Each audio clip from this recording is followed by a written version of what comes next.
Hello, everyone. My name is Kim Ashizawa, and I'm with the Japan Center for International Exchange. On behalf of our co-organizers, the Economic Research Institute for ASEAN and East Asia, and the Health and Global Policy Institute, it's my pleasure to welcome you to today's webinar.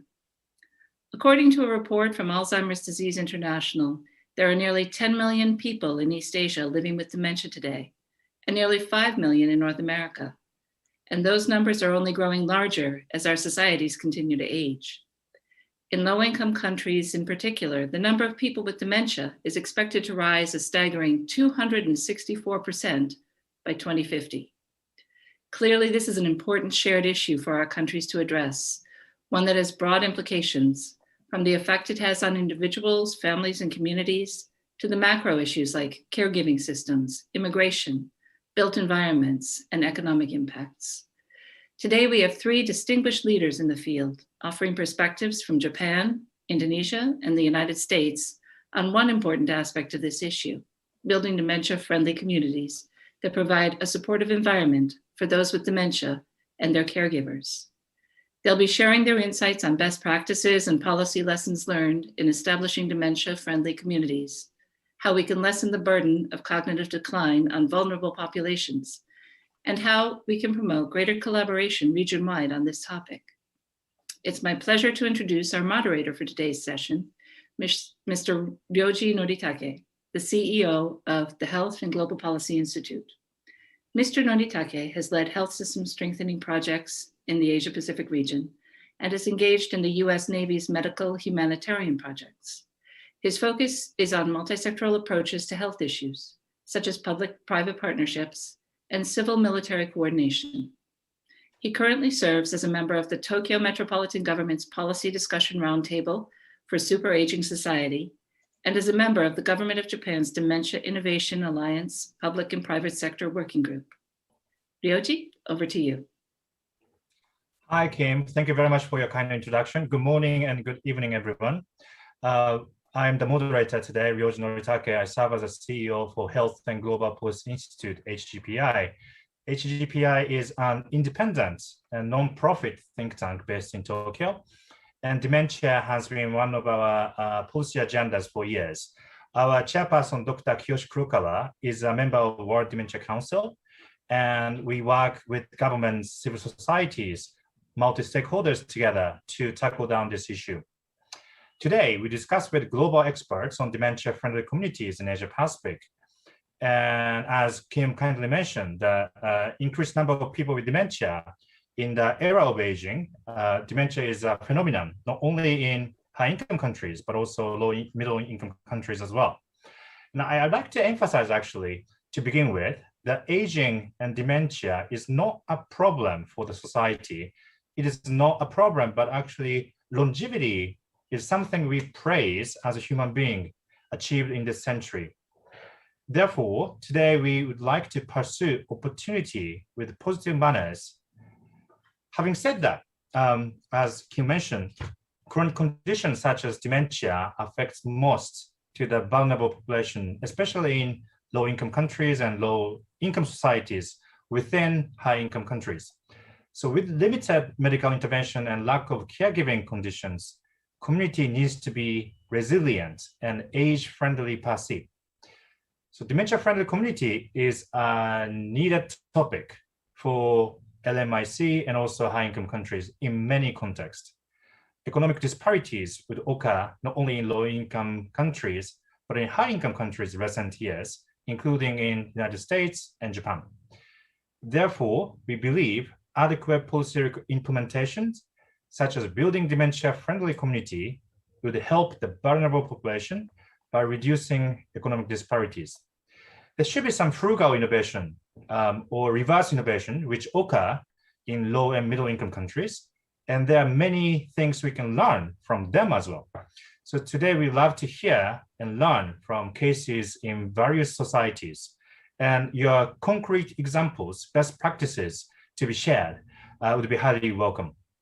So we have three speakers, 7 minutes from three presentations by speaker. And we would like to start with Rajiv Ahuja.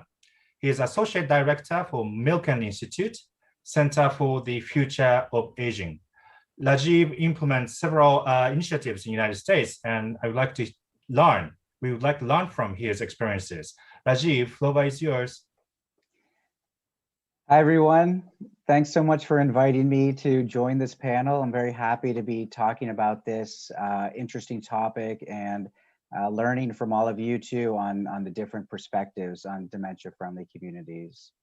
If we can pull up the slides and go to the agenda. Sorry, I can't see it on my end. If you just give me the thumbs up if they're up. Okay, sorry about that. So I want to start my presentation today by introducing the critical importance of dementia-friendly communities, and then provide a bit of perspective from the United States on how these communities are being implemented and organized. I'll then talk through some of the recommendations that we at the Milken Institute have put forth over the last year as we focused on this topic. Can you go to the next slide, please?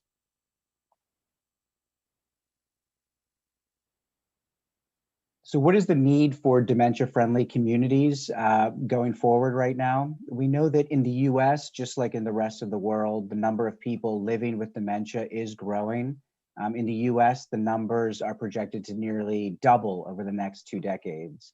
And in the US, we're very focused on how this is impacting different communities, as there's quite a significant disproportionate impact to minority communities, women, and low-income communities like Ryoji had mentioned. Dementia disproportionately impacts women, and the difference is significant. 2/3 of all Americans living with Alzheimer's are women, and women are twice as likely to develop dementia over the course of their lives than men. And in the US, African Americans have the highest lifetime risk of dementia, followed by Native Americans and Latinos. And that impacts the caregivers, it impacts entire families. And so that's been a big focus for the Milken Institute also. And as the prevalence of dementia increases, so will the costs incurred by individuals, families, caregivers, and ultimately government payers and health systems also. Next slide. So in response to the growing prevalence of dementia, we know that government alone cannot do much. More community supports are needed from local organizations and local networks. We know that more than 80% of people with dementia live in their homes and stay in the communities, and an estimated 20% or more are living alone. In the US, this trend is particularly evident in racially and ethnically diverse communities, as institutional care is costly and above the means of a lot of groups. And so where does the support currently come from? In the US, more than 80% of care for people with dementia is provided by family members, friends, and unpaid caregivers. And caregivers provide more than 18 billion hours of unpaid care, averaging about 22 hours a week, valued at $230 billion annually. And those are costs that are not reflected in federal budgets or state budgets. So, those are assumed costs that if, had to be paid for would increase exponentially the cost of dementia care.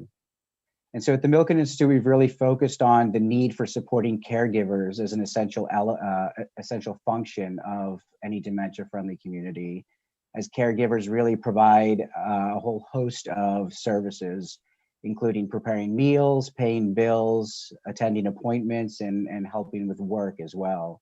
And female caregivers, who comprise about 2/3 of all caregivers, or unpaid caregivers, report more significant health and financial impacts, as well as higher levels of depression and lower levels of life satisfaction. So a lot of initiatives that are focused in dementia-friendly communities, we feel like should be focused on supporting caregivers as well. Next slide, please. So dementia-friendly communities in the US, just like around the world, foster the ability of people living with dementia to remain in the community and engaged and thrive in day-to-day living. And if that can reduce progression of the disease, if that can reduce institutionalization, it helps overall cost of care. It helps kind of downstream costs associated with dementia as well. And so in the US, a prominent model for dementia-friendly communities is Dementia-Friendly America. It's administered through an organization called the National Association of Area Agencies on Aging, or N4A, and which represents America's national aging network and helps older adults live with more dignity and choices in their homes and communities. DFA, or Dementia-Friendly America, was founded in 2015. And so you can see by this map that since 2015, there's been a growing interest in states to really promote dementia-friendly communities from a national level down to a state level down to the local level. And so Dementia-Friendly America really provides the technical assistance, including community toolkits, sector-specific guides, and best practices that are synthesized from across the world. Next slide, please. In the Dementia-Friendly America model, every part of the community plays a key role and are encouraged to work together to take steps to create a dementia-friendly culture. And the focus for these dementia-friendly communities is really to impact services across a number of different sectors, including the physical nature of a community, providing safe and accessible public spaces and age-friendly infrastructure, the financial aspects of a community, which include increasing direct funding for programs or discounts for local services, and then the social and educational aspects of a community are also focuses also. And I'd just like to point out that, you know, as we work with community organizations, a really interesting thing that came out of our work with our stakeholders was really recognizing who we didn't know were community health organizations. A big sponsor of our work is Bank of America, and working with them, you know, they really consider themselves a local community-based organization because, as we know, financial acumen is a risk indicator for cognitive decline. And retail banks, you know, are on the forefront of being able to raise red flags when it comes to folks that are not able to manage their money as well as they used to before, that are susceptible to financial fraud, and who have caregivers or family caregivers that are really involved in their financial management and can also be a point of referral. So, you know, looking at organizations that you don't traditionally see as community organizations and part of community-based initiatives are something that we think are interesting avenues moving forward. Next slide, please. So dementia-friendly communities have a whole host of programs that we can get into, and you can mix and match what programs are most suited for your community. There's an initiative out of Denver, Colorado, Dementia-Friendly Denver, that combines a number of these programs. In fact, they have 8 different projects to help make Denver more dementia-friendly. And they revolve around community and government education events, lunch and learns for area businesses to help them become more dementia-friendly and aware, so that they can actually earn a dementia-friendly business designation. And then training for clergy and institutions of faith-based organizations also to help awareness and detection in their community as well. Memory cafes are also becoming more integral in dementia-friendly communities in the US, are being incorporated a lot into long-term care facilities and really taking the role of primary care for folks, you know, who have to manage comorbid conditions that are associated with dementia as well as their cognitive decline. So my last slide is really focused on some of the areas that the Milken Institute has worked on this past year as we've done research and built an alliance to improve dementia care here in the US. And I just want to focus again on the integral role that caregivers play in dementia-friendly communities.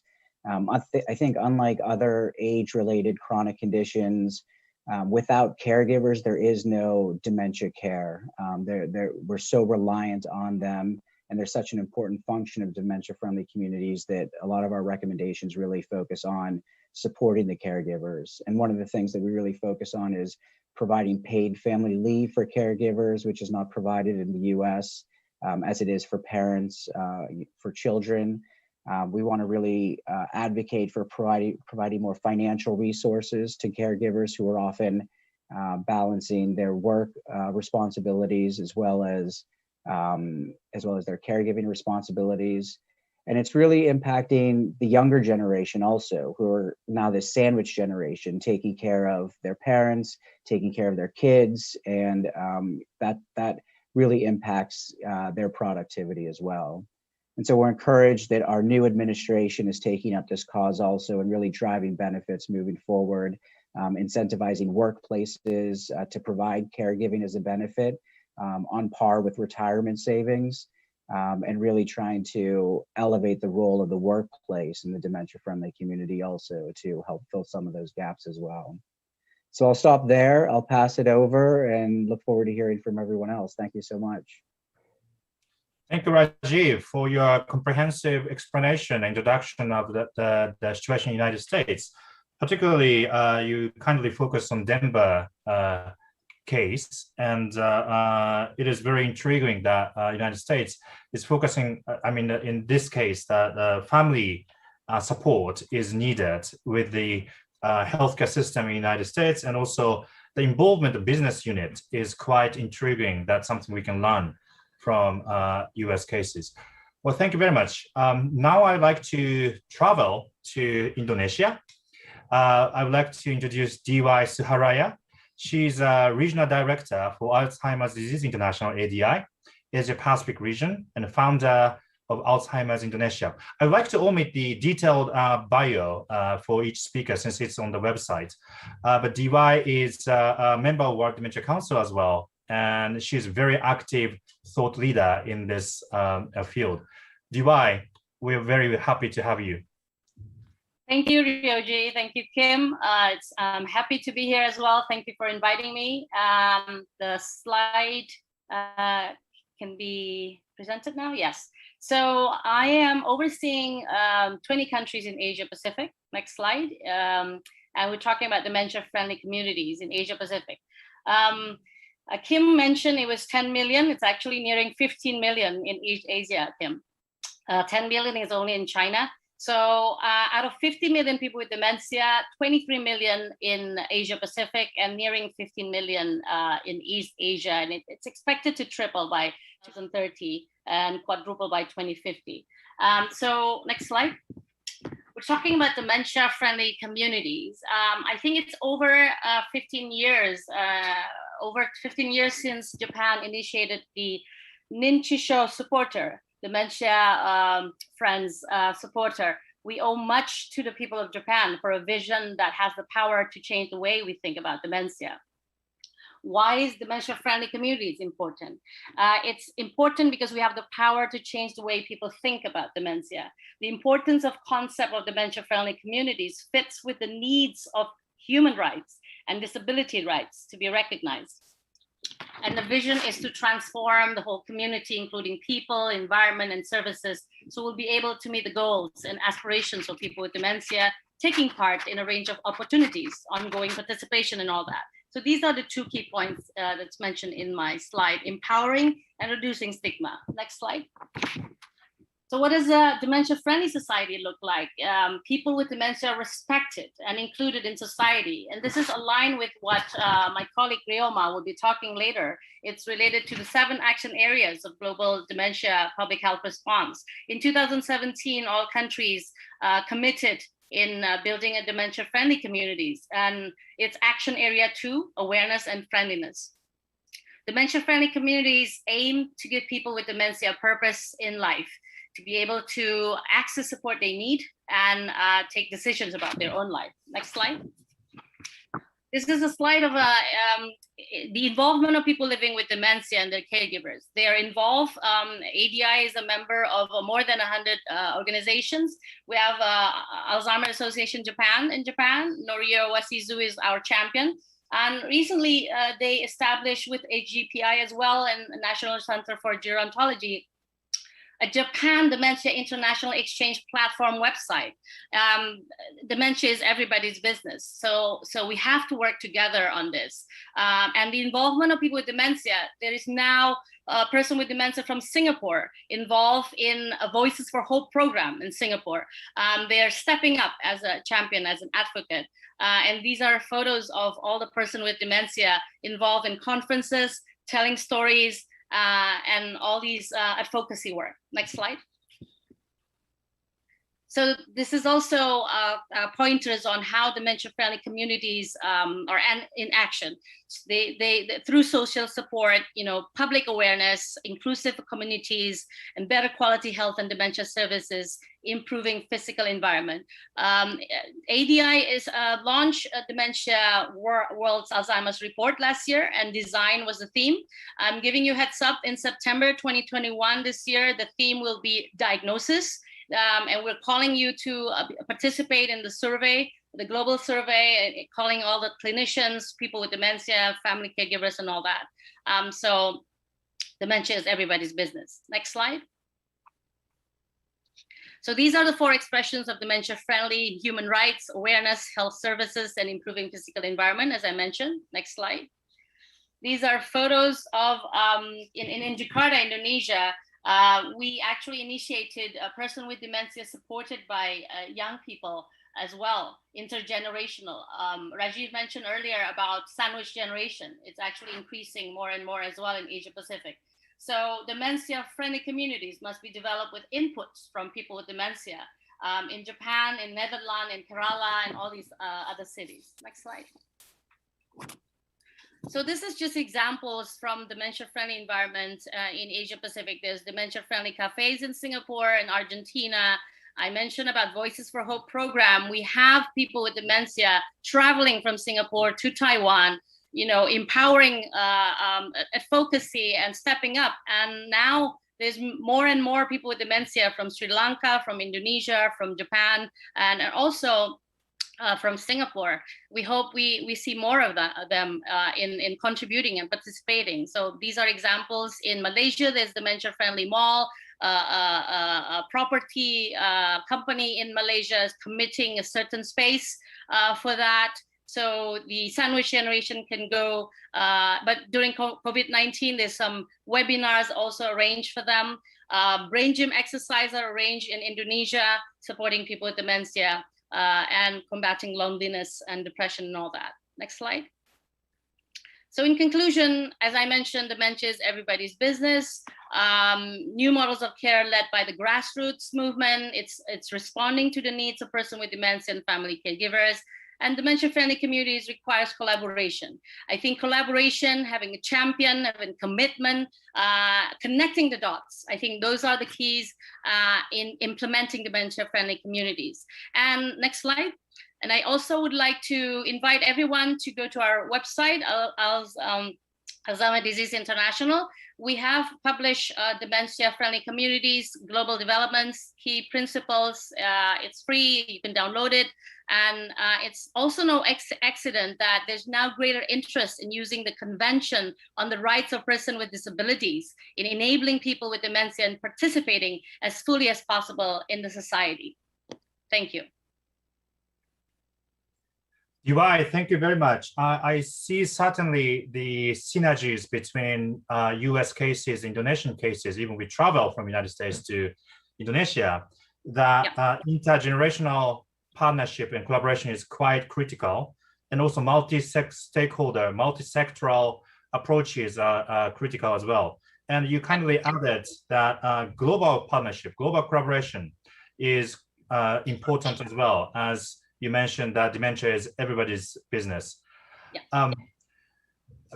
As the final speaker, we would like to invite Ryoma Kayano. He is a technical officer at WHO Center for Health Development, as known as Kobe Center, WHO Kobe Center. Himself is a medical doctor in psychiatry as well. So I hope that we saw the American case, Indonesian case, and how WHO as an international entity is seeing this phenomena. And also I would like to expect some comments on his initiatives in Kobe city. in Japan. Dr. Kayano, the floor is yours. Thank you very much, Mr. Noritake, for your kind introduction.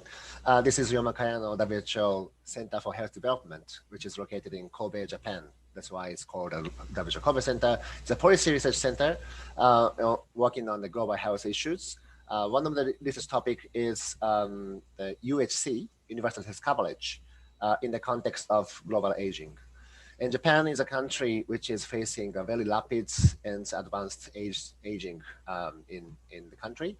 So one of our research project is collecting information and experience of Japan and Asian countries for sharing lessons from those countries for the other part of the world.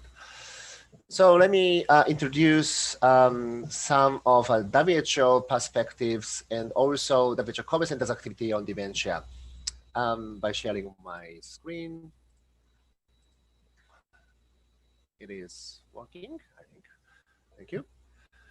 So the message is the action is required not only globally, but also locally, nationally. In every level of stakeholder will be the key players for the dementia response and dementia-friendly community and actions. So just let me share very briefly about the key facts about dementia.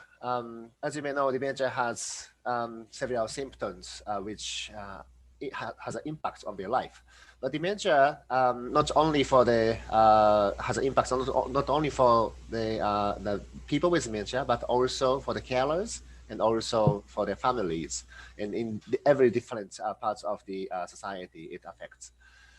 And worldwide, around 50 million people have dementia, and every year 10 million new cases every year we are observing. And also dementia is one of the major causes of the disability and dependency among older people worldwide. That is fact. But although dementia mainly affects older people, it is not a normal part of aging. The biggest risk factor is age, but we have a lot of environmental or societal background for the dementia people. And unfortunately, there's no treatment currently available to cure dementia or to alter its progressive course. However, much can be offered to support and improve the lives of people with dementia, their carers and families. That is probably the concept of this webinar too. So the currently WHO's principal goals for dementia care, we have 5 components. The first one is early diagnosis in order to promote early and optimal management. The second, optimizing physical health, cognition, activity, and well-being. The third, identifying and treating accompanying physical illness. There's also important to consider the other diseases of the people with dementia. Number 4, detecting and treating challenging behavioral and psychological symptoms. That is always critical, especially for the later stage of dementia people. And 5th, providing information and long-term support to carers. The support for carers is also the key.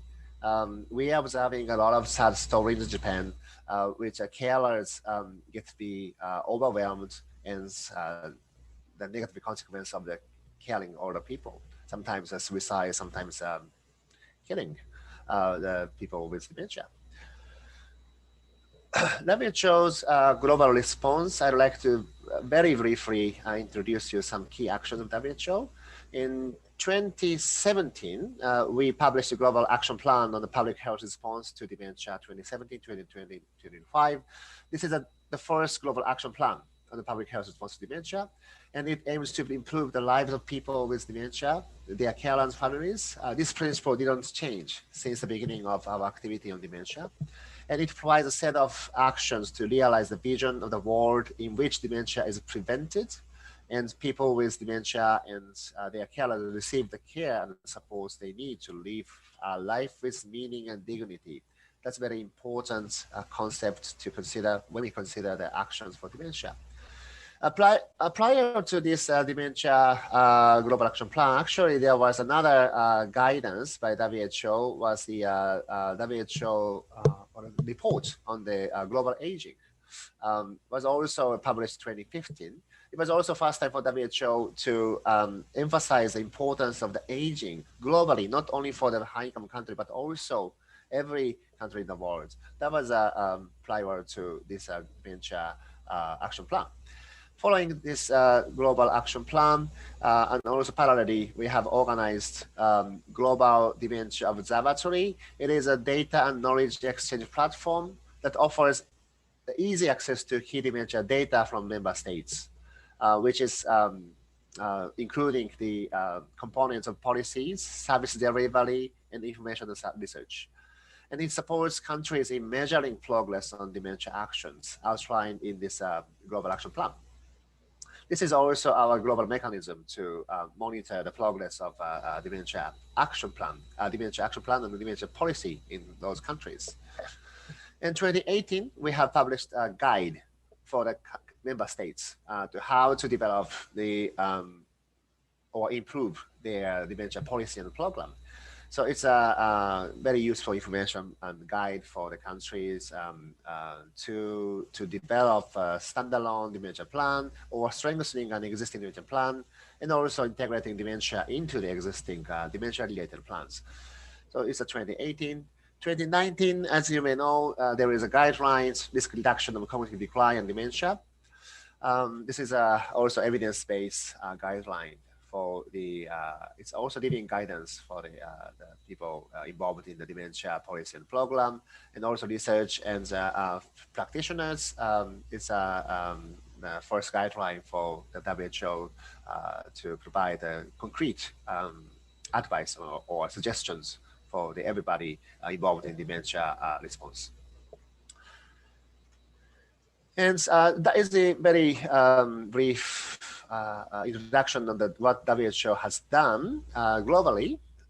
So as you may know, because we don't have any specific treatments for cure or treatments to delay the progress of dementia symptoms. So what we are seeking is always the how to improve the quality of life, how to improve the well-being of the people with dementia, the carers and families. And this always requires the specific action by the frontline people, not only the policymakers. Of course, both are important. The local implementation of policy is always important. That is the WHO COVID Center's focus for these several years. WHO COVID Center is a policy research center. We have been conducting research with experts in Japan and Asia to address local challenges. So, for example, the Kobe Dementia Study is our collaborative project with the Kobe City and the Kobe University to investigate the simple questionnaire-based tool to identify high-risk population for future cognitive decline. So this is very important, especially not only for the people in Japan, but also we are now observing the possibility of utilizing this research result for other low and middle-income countries. This is our recent finding, which is not published yet, but we had a dementia study in Laos, People's Democratic Republic. We had a national survey in Laos, and it's also said in other countries too, but we have already observed the high rate of the cognitive decline among the people, older people, over 60 years old. So we always says that the dementia is increasing, number of the people with dementia is increasing, but we actually see there is already some amount of or increasing number of the people in low and middle income country too. So we need to consider with a limited resource and budget in those countries, how to handle, how to detect, how to follow up, how to monitor those population in those countries. Hence, our COVID dementia study or other possible related studies can contribute to this kind of work by providing some useful tool by very simple, easy, cheap methodology to monitor detection for the people with high-risk people or the people with dementia. And we also had a workshop in Japan on translating scientific evidence into policy locally. We have convened the Japanese local municipalities, which is called the leading municipalities in Japan for dementia policy. And we discussed what is a challenge and what is the current ongoing activity done by them. And we have collected those information and summarized into a 2-pager document for what is done in Japan in local municipality and what is also the ongoing challenge for them. That will be helpful for other countries or other the part of the world people to learn from the Japan lessons, actual lessons from the local municipality implementation. And thank you very much, Mr. Noritake and HDPI for your support for the summarizing this workshop too. And this year, we are going to organize a symposium at the annual conference of Japanese Society for Dementia Prevention, which also provides the recent progress of our research activity with local research partners and also the Lao people in ASEAN countries. So that is a very brief introduction of the WHO competence work and WHO global initiative. Maybe it's time, 7 minutes. Thank you very much. Thank you very much, Dr. Kayano. Just for your information, HCPI is just housekeeping as I'm just moderating this, and most of the work is done by JCI and the area. But you kindly mentioned about the importance of the measurements and evaluations at the global level. That DY mentioned about the importance of global collaboration, but also needs to be evaluated through WHO lenses that to have evidence-based policymaking around the world. So I think there's certain connections in between 3 speakers that synergy is there. We have about 10 minutes to 15 minutes to discuss, but 2 questions I have. One is the local challenges, actual challenges and lessons, best practices. Maybe this question goes to DY. And the second question is about how we can strengthen the global partnership, as everybody mentioned. To begin with the first question, there are some questions from Philippines in advance that how, even in middle-income countries, how this kind of dementia-friendly initiatives can be taken place with limited resources, how we can keep the dignity of people with dementia, how we can convince the local governments, not only the central governments. DY, do you have any best practices, lessons we can learn from your experience in Indonesia? Yes, thank you, Ryoji. In Indonesia, I myself actually did several lobbying to high-level policymaker, government leaders, and all that. And yes, the challenges is we have to be in sync. We have to make them look good.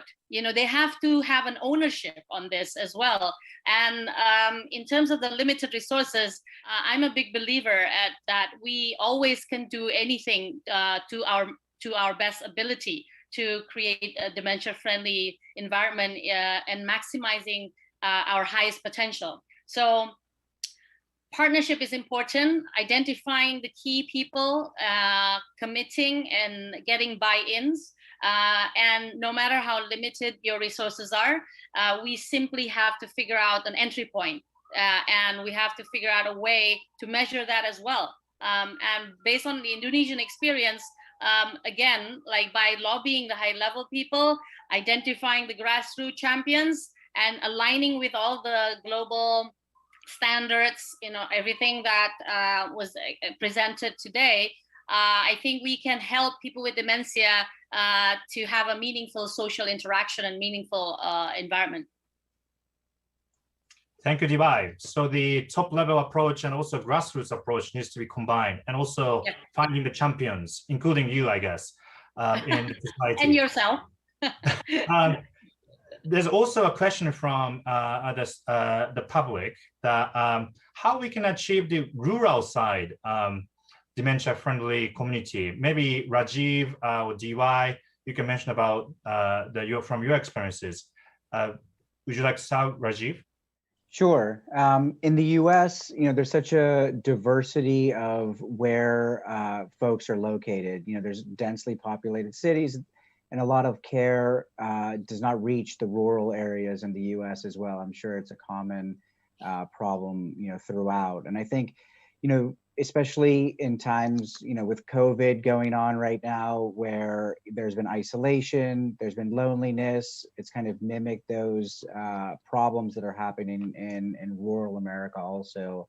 And I think, there's been such a sharp uptake in technology, with video conferencing to try and ease some of the social isolation that folks are experiencing. And there's just been a lot of connecting into the healthcare system from local community organizations.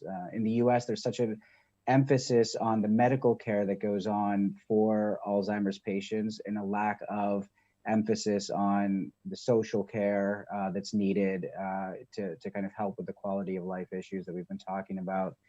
So really kind of working with those rural local organizations, creating those networks, kind of empowering connections through technology are all different avenues that folks are taking here. Thank you. That comments actually relates with the one question / comments from YouTube channel that US doesn't have public national health system insurance, but as you mentioned, the private partnership in the local community can be utilized and empowered to not only support medical part, but also societal part of dementia. If you have any comments on rural side of approach? Yes, the rural side of approach, I think the key word is cultural appropriateness.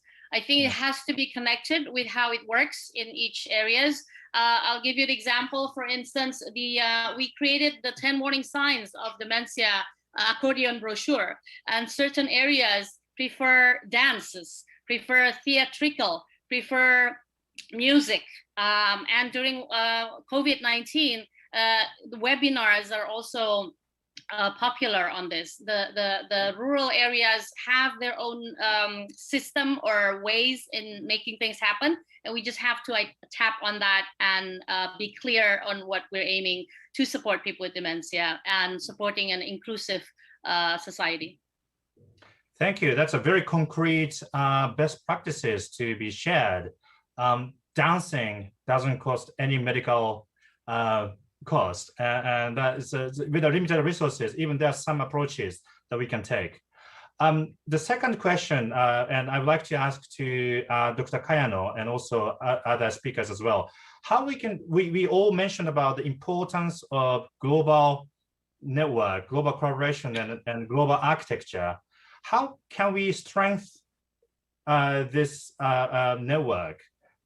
It's already very intriguing to share the experiences and lessons from United States, Indonesia, Kobe, WHO. How we can make it better? How we can make good things better? Professor Kayano. Good question. Thank you very much. So we, as you may know, as I presented, we already have the global network, global observatory. We have, and there is several research network. This is also our own network we are now creating. But your question will be linked to how to make it more effective and operationalized. So that will be the question. So that is very important and very difficult, because everybody knows that's the importance of the science and the translation of the scientific evidence to the policy and program, but how to connect those each entity very practically and with some motivation of those each of entities. That is very important. It means I think some components will be budget allocation. Will be very important if we want to, if, for example, if we have some scientific evidence, but how to explain it to the local government officials and how to make them decide to allocate budget for some prevention activity or the dementia-friendly community activities. So And if the community people don't try to work with governments, we should not be implemented separately. We should be linked always. The government, non-government, and academia and practitioner, everybody should be linked, and everybody should be collaborated. So to consider this mechanism, how to do it concretely is important. Sorry for the Thank you. That's very clear. I would just add also, I think, in addition to sharing best practices that are really working in all communities, I think there's an issue of stigma that really affects all communities, and a big a push right now is really trying to erase some of the stigma around Alzheimer's and dementia. We know that now doctors and patients are very, very reluctant to have the conversation with each other. There's reluctance to get testing. In the US, Alzheimer's is the most feared diagnosis, across different age groups. And I think raising Alzheimer's kind of beyond a disease state, more towards a brain health state, more towards a efforts to improve cognitive functioning, it is a step towards just erasing the stigma that can then help all of these organizations and networks collaborate a little bit better, and kind of treat those discussions at least a little bit more honestly. Thank you. It's a very important point, the stigma. Do you have any additional comments? Yes, I have a comment related to how to be efficient in this global network. As simple as aligning and finding common threads. For instance, ADI has recently become a partnership with ASEAN, the Association of Southeast Asian Nations, and there's 10 countries there. And we managed to collaborate and work on certain programs because they have Health Cluster 1, for instance, focusing on health promotion and active healthy aging. They have an interest on youth engagement in connecting intergenerational. So we have countries like Brunei, Indonesia, Malaysia, Japan that have all these wonderful youth initiatives, and Thailand as well. And we're finding ways on how to commit on a certain date and time to do something concrete and measure that. Global network strengthening. NCD Alliance is another network, WHO Western Pacific region, an example. I was invited to a roundtable discussion with 10 countries, and because of COVID-19, I managed to invite the civil society team, connecting with the government as well, and with all the players on dementia. If it's not COVID-19, it's going to be complicated or challenging with the budget and all that, but we find a way on how we commit a budget, as Rioma said earlier, and also we find a way to see which one is the programs that connect with our KPIs as well, and we make it happen. And we will contribute to the 7 action areas of success through Global Dementia Observatory as well. So I think the key is having a good champion, a commitment, a concept, and collaboration. 4 C's. Thank you. 4 C's. Thank you. So that's very intriguing, that not only just global network, but also ASEAN level collaboration is really important. And I think cultural sort of conformity is also higher there. Thank you. And then also when it comes to, you mentioned about the non-communicable diseases, NCD alliances, that when it comes to stigma, as Rajiv mentioned, that 20 years ago, 30 years ago, cancer, for example, has a huge stigma in society, but that rapidly reduced with the health promotion, better treatment, and social acceptance. So maybe we can learn not only from other countries globally, but also from other conditions, chronic conditions as well. Thank you. That's a very important message. Ryoma-san, please.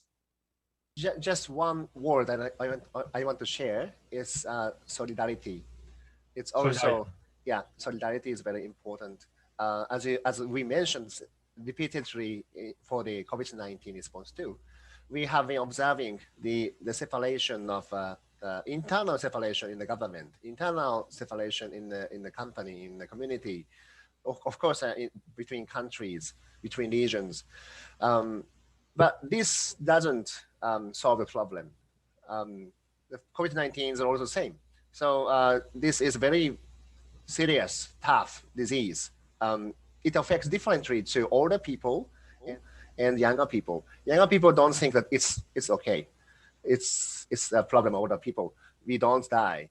That same thing happens for dementia too. Dementia is a problem of older people. Younger people is not aware of, not interested in.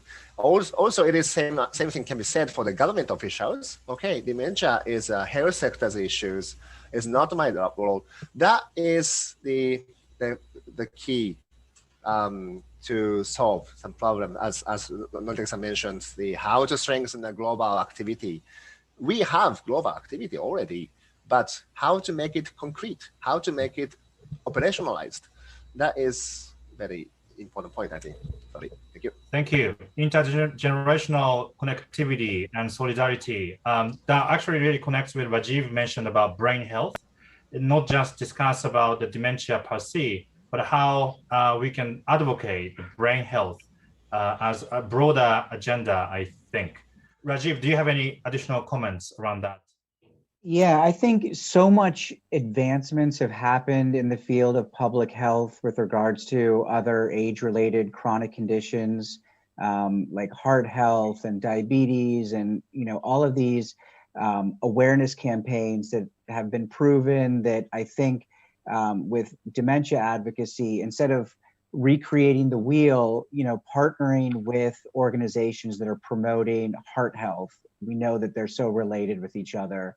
And messaging to older adults in general that, what's good for your heart is good for your brain are messages that can resonate. They already exist. And, we don't have to go down this path alone, without some of the other advocacy organizations that have already done a lot of this work also. So I think broadening our messaging to include some of those other organizations and conditions would help elevate some of the messaging here too.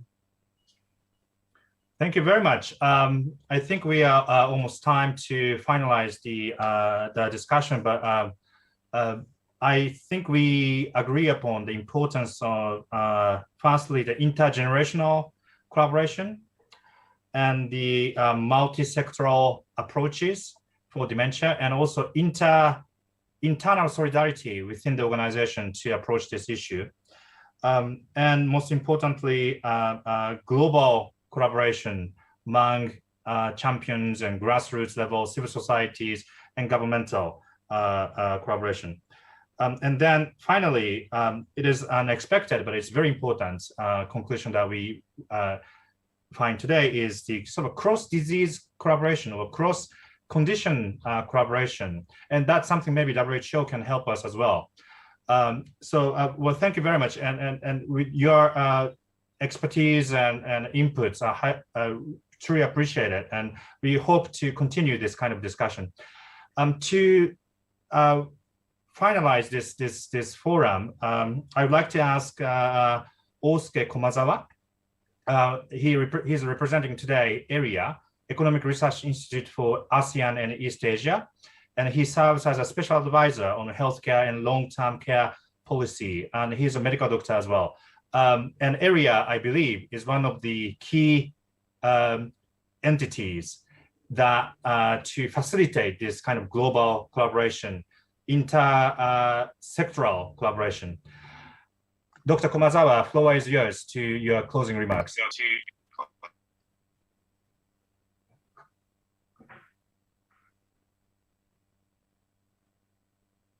I think you are muted. Oh, I'm very sorry. I'm Osuke Komazawa from Jakarta.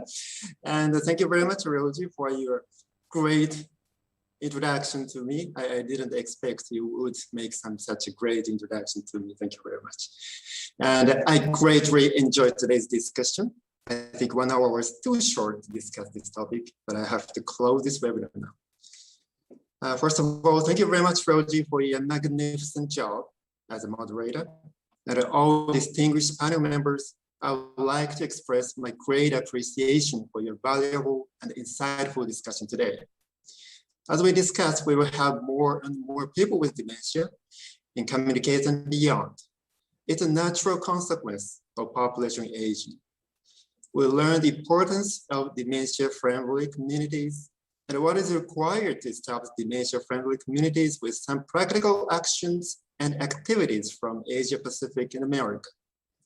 And as an initiative of international organization, we also learned the action plan of the World Health Organization towards dementia-friendly societies, as well as their research activities focusing on local challenges. Most of us who are attending this webinar probably do not have dementia at the moment, but a good proportion of us will certainly have dementia in the future.